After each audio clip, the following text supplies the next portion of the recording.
ऐसी स्त्री आपका भविष्य बर्बाद कर सकती है। दोस्तों, विष्णु पुराण में ऐसी स्त्रियों के बारे में कई ऐसी बातें बताई गई हैं जिनके साथ शादी करने से आपका जीवन बर्बाद हो सकता है। पहली ऐसी स्त्री है गलत पुरुष से संबंध रखने वाली। दोस्तों, विष्णु पुराण में बताया गया है कि जो लड़कियां किसी दुष्ट पुरुष से मेल जोल रखती है उससे भूल कर भी कभी शादी नहीं करनी चाहिए। अगर आप अनजाने में भी ऐसा करते हैं तो आप बिन बुलाए मुसीबतों को दावत देते हैं, क्योंकि दुष्ट प्रवृत्ति के लोगों के संगत में रहने से उस स्त्री के स्वभाव पर भी वैसा ही असर पड़ता है। इतना ही नहीं, ऐसा होने से उसके चरित्र में भी दोष आ जाता है। इसीलिए ऐसी स्त्री से भूल कर भी शादी नहीं करनी चाहिए। समान गोत्र की स्त्री। वहीं दूसरी स्त्री के बारे में विष्णु पुराण में कहा गया है कि अगर स्त्री आपस की रिश्तेदारी में हो या फिर एक ही गोत्र की हो तो उससे शादी नहीं करनी चाहिए। शास्त्रों के अनुसार एक ही वंश में जन्मे लोगों का विवाह हिंदू धर्म में पाप माना जाता है। ऋषियों के अनुसार ये गोत्र परंपरा का उल्लंघन माना जाता है।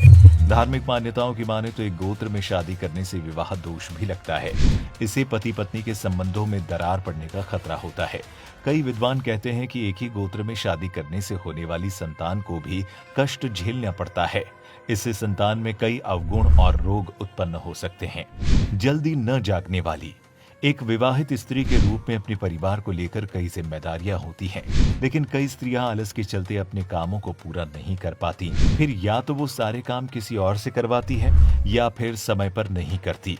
माना जाता है कि जो स्त्री आलस से भरी होती है उसके घर में लक्ष्मी जी का वास कभी नहीं होता, साथ ही उसका घर बीमारियों का घर बन जाता है। कड़वे बोल बोलने वाली। विष्णु पुराण में कहा गया है कि जिस स्त्री के मुख से हमेशा कड़वे वचन निकलते हो उससे दूर ही रहना चाहिए, क्योंकि ऐसी स्त्रियां घरों में आकर कलेश पैदा करती है। इन स्त्रियों को परिवार बनाकर रखना नहीं आता। जिस घर में ऐसी स्त्रियां रहती है उस घर में कभी शांति नहीं होती। उस घर में हमेशा अशांति का वातावरण बना रहता है। इसीलिए ऐसी स्त्रियों से शादी नहीं करनी चाहिए। दोस्तों, विष्णु पुराण के अलावा आचार्य चाणक्य ने भी चाणक्य नीति में भी उन स्त्रियों के बारे में बताया गया है जिनसे सावधान रहना चाहिए, वरना जीवन में सब कुछ बर्बाद हो जाता है।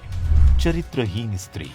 चाणक्य नीति में आचार्य चाणक्य जी ने कहा है कि जो भी स्त्री एक से ज्यादा पुरुषों के साथ संबंध बनाती है, ऐसी स्त्रियों से हमेशा एक उचित दूरी बनाकर रखनी चाहिए। इस तरह की स्त्रियों के हाथ से परोसा हुआ खाना खाए जाने पर भी एक प्रकार के पाप के बराबर होता है। इतना ही नहीं, यहाँ तक कि जो स्त्रियां धूम्रपान, मदिरापान या किसी भी तरह का नशा करती हो उनसे भी दूर ही रहना चाहिए। ऐसी स्त्रियों की वजह से आपको समाज में मानहानि का सामना करना पड़ सकता है। इसके अलावा आप बड़ी मुसीबत में भी फंस सकते हैं। लालची स्त्री। चाणक्य जी कहते हैं कि जब स्त्री लालच करने लगती है तब वो घर की सारी सुख शांति को नष्ट करने के लिए पहला कदम लेती है। लालच के चलते पूरे घर के सदस्यों का जीवन कलेश और अशांति से भर जाता है, जो सिर्फ पैसे के लिए आपके साथ है। आपको ऐसे शख्स के साथ भूल कर भी जीवन बिताने का फैसला नहीं लेना चाहिए। ये एक फैसला आपके लिए जीवन भर के लिए एक सजा बन सकता है। सुंदरता ही सब कुछ। वहीं आचार्य चाणक्य ने कहा है कि एक स्त्री की सुंदरता ही उसके लिए सब कुछ नहीं होना चाहिए। अगर कोई पुरुष अपने जीवन में केवल स्त्री की खूबसूरती देखकर उसके साथ जीवन बिताने या शादी करने का फैसला लेता है तो उससे बड़ा मूर्ख पूरी दुनिया में कोई नहीं हो सकता। इसीलिए कहा जाता है कि शादी के लिए कभी भी स्त्री की सुंदरता नहीं देखना चाहिए, हमेशा उसके आचरण और उसका मन देखना चाहिए। जो स्त्री आचरण से सुंदर होती है वो हमेशा अपना घर परिवार जोड़ कर रखती है। और आखिरी, संस्कार। चाणक्य नीति में एक स्त्री के संस्कारों पर खास तौर से जोर डाला गया है।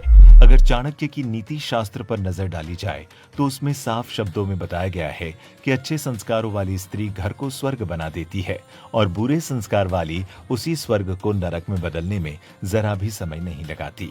ऐसी स्त्री परिवार के साथ साथ सब कुछ तबाह कर देती है।